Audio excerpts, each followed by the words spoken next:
मैं तो बहुत बड़ी उपलब्धि जिसे आप कह सकते हैं, कल मुझे न्योता जब मिला तो मुझे कल ही पता चला कि कटरा में किसी ने एकेडमी भी बच्चों को तराशने के लिए, बच्चों को प्लेयर बनाने के लिए एक वो मतलब कि एकेडमी का यहाँ पे योगदान दिया है। और उसी के साथ में आज ऑर्गेनाइजर्स जो हमारे हैं, जब न्योता देने आए तो वो एक पूरे के पूरा ग्रुप वहाँ पे मेरे पास आया था। तो मैंने बैकग्राउंड में थोड़ा सा जब मैं गया तो मुझे बहुत तसल्ली हुई इस बात की कि कटरा में जो काम आपने शुरू किया था अरुण जी, बड़ों के लिए, वो बच्चों में वो जागृति आ गई है। और बच्चे वो है जो आज का जो जहाँ पे मैच होना है उसमें मुझे और एक आपको धन्यवाद देना चाहता हूँ और आपकी मेहनत को रंग लाना चाहता हूँ कि आज जो टीमें मैं देख रहा हूँ, एक कटरा की टीम, एक रियासी की टीम, दाईं और मेरी कटरा की टीम है, बाईं और मेरी रियासी की टीम है। मुझे लगता है कि ये मतलब जो प्रयास है खास तौर पे मतलब कि एकेडमी के बच्चों का, ये प्रयास फलीभूत होगा। और फलीभूत होने के बाद ही ये जो हम नशा से मुक्ति की बात करते हैं ना, ये उससे छुटकारा पाने के लिए, बच्चों में एक हौसला अफजाई करने के लिए और इनकी मतलब लाइन जो है। और मुझे जैसे अभी आपसे पता चला कि बहुत से बच्चे, आपका बच्चा भी मतलब के कोचिंग के लिए, प्रैक्टिस के लिए जम्मू तक जाते हैं 4 बजे स्कूल से आके। ये एक बहुत बड़ी बात मैं कह सकता हूँ और उसका श्रेय जो है खास तौर पे मैं कहूँगा वो आप ही से शुरू हुआ है। और मुझे पूरी उम्मीद है कि ये बहुत बढ़िया मैच होगा। मैं आपके माध्यम से एक धन्यवाद माता वैष्णो देवी श्राइन बोर्ड को भी देना चाहता हूँ। ये ग्राउंड हमें कहाँ मिलती, श्राइन बोर्ड की वजह से हमें ये ग्राउंड मिली। और मैं इन बच्चों को ही पूछ रहा था, मैंने कहा आप छोटे छोटे बच्चे, पैसे की बड़ी दिक्कत होती होगी तो कैसे है ये? मुझे तो जो पता था कि ये 10 दिन का मैच है तो 40,000 लगेगा। और इन्होंने ही बोला कि हमें डिस्काउंटेड पे उन्होंने किया है। डिस्काउंट का मतलब कि 29,000 डिस्काउंट किया है, मात्र 11,000 नॉर्मल फीस लेके आज यहाँ पे मैच हो रहे हैं। मैं इनको शुभकामनाएं खास तौर पे एकेडमी को देना चाहता हूँ। और थोड़ा सा मैंने इनको कहा है कि आप रजिस्टर करिए, रजिस्टर के बाद आपको गवर्नमेंट की तरफ से कुछ फायदे मिलते हैं, कुछ ऐसे एमएलए भी मेरी तरफ से कुछ ना कुछ हो सकता है, ताकि आपको सुविधा मिले और आपकी मतलब के विकेट के लिए, आपके मतलब खेलने के लिए एक और भी जगह कहीं पे बन सके। ये मेरा प्रयास रहेगा। आने वाले दिनों में कटरा प्रीमियर लीग और अंतर्राष्ट्रीय खिलाड़ी यहाँ पर आने की उम्मीद है और अंतर्राष्ट्रीय खिलाड़ी खेलकर भी यहाँ पर गए हैं। टूरिज्म को प्रमोशन जो है वो कटरा प्रीमियर लीग को लेकर और अंतर्राष्ट्रीय खिलाड़ी कटरा में खेलना कितनी बड़ी उपलब्धि है? ये बहुत बड़ी उपलब्धि है। और ये उपलब्धि का मतलब ये है कि ये आपने ये लीग जो है हर साल जो चलती है, इससे एक तो नाम जाता है कटरा का। मैं अभी देख रहा था बच्चों के पेरेंट्स वहाँ पे बैठे हुए हैं जो अपने बच्चों का आज हौसला बढ़ाने के लिए आए हैं। तो ये एक बहुत बड़ी उपलब्धि है कि ये हमारा जो खास तौर पे वैष्णो देवी स्टेडियम जो है और कटरा का नाम दूर दूर तक क्रिकेट के माध्यम से जाएगा। हमारी स्ट्रेटेजी ये रहेगी कि हमने मैच जीतना है और अच्छा टारगेट इनको सेट नहीं करने देना है और हमने चेस करना है, जो कि हम कर लेंगे। बाकी कॉम्बिनेशन किस हिसाब के है आपका? कितने फास्ट बॉलर हैं, बैट्समैन कितने? फास्ट बॉलर हमारे पास 4 हैं, ऑलराउंडर हमारे पास 3 है और बैट्समैन हमारे पास 5 है। हम भी बॉलिंग ही करते हैं।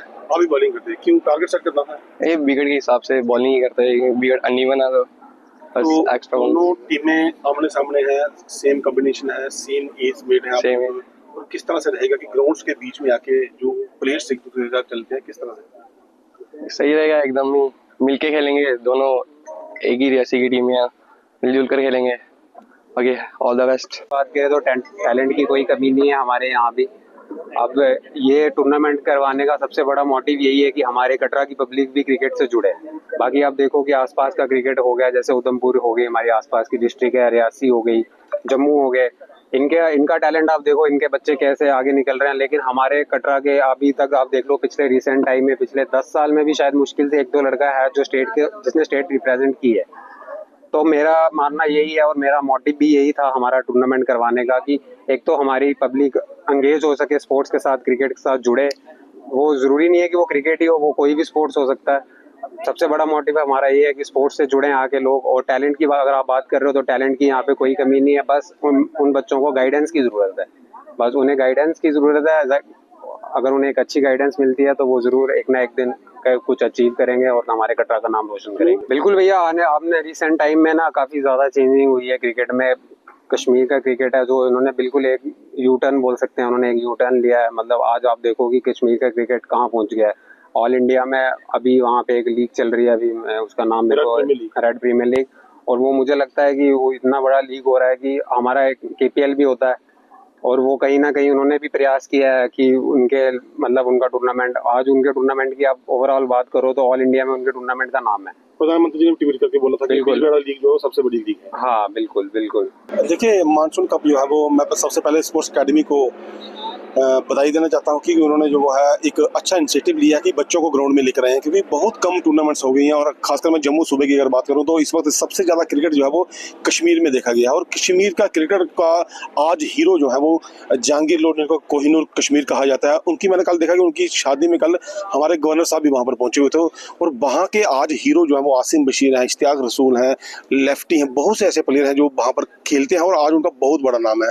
तो जम्मू सूबे की बात करूँ तो जम्मू सूबा पहले क्रिकेट में बहुत ज़्यादा आगे था, बड़ी पीछे हो गया। और जिस तरह से इनका प्रयास रहा है, और मुझे लगता है कि आने वाले दिनों में एक और जो है सिविक एक्शन के तहत जो है वो एक टूर्नामेंट्स होने वाली है। उसके बाद कटरा प्रीमियर लीग की शुरुआत होगी और मुझे लगता है कि कटरा में जो टैलेंट है वो निकल कर बाहर आएगा। और हम भी चाहते हैं कि हमारा बच्चा जो है वो कटरा का बच्चा, कटरा के सराउंडिंग का जो बच्चा है वो कटरा प्रीमियर लीग में आकर खेले, अगर परफॉर्म करता है, उसके बाद जेकेसी में जाकर खेले, उसके बाद आज की बहुत बड़ी लीग्स हैं जो बहुत बड़ी लीग चलती हैं, और उसके बाद अगर वो इंडिया को रिप्रेजेंट करेगा तो मुझे लगता है कि माता वैष्णो देवी का जो आधार शिविर कटरा है, इसका तो विश्व प्रसिद्ध जो उनका नाम है। अगर वो कोई अच्छा प्लेयर निकलता है, जो जिस तरह से हमारे अर्जुन वाडी ओलंपिक में हमारे राकेश जी हैं, उसके बाद शीतल जी हैं, उसके बाद जो और बच्चे हैं जो आजकल आर्चरी में खेल रहे हैं, तो मुझे लगता है कि अगर क्रिकेट में कोई बच्चा खेलता है तो कटरा शहर का बहुत बड़ा नाम होगा। और खासकर मैं हिमालय और अनूप और इसके जितने भी साथी हैं, इनकी एकेडमी के जितने भी लोग हैं, इन्होंने बहुत ही बड़ा इनिशिएटिव लिया इस चीज़ को लेकर कि बच्चे ग्राउंड में जब आएंगे तो ये नशे से दूर रहेंगे, और थक कर जब घर जाते हैं तो ये बच्चे सो जाते हैं।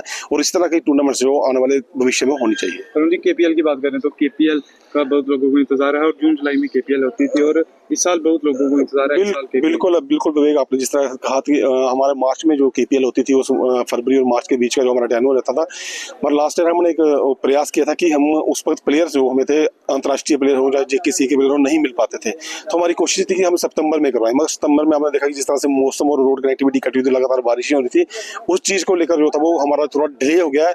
मुझे लगता है कि नवंबर एंडिंग और दिसंबर फर्स्ट वीक में जो है कटरा प्रीमियर लीग वैसे एक बार फिर से शुरुआत होगी, और बड़ा प्राइज है, और अंतर्राष्ट्रीय प्लेयर यहाँ पर जब आकर खेलेंगे तो ये बच्चे जब उनको देखें तो मुझे लगता है कि अपना आइडल मानकर उनके साथ जरूर अपने आप को कम्पीट करने की कोशिश करेंगे।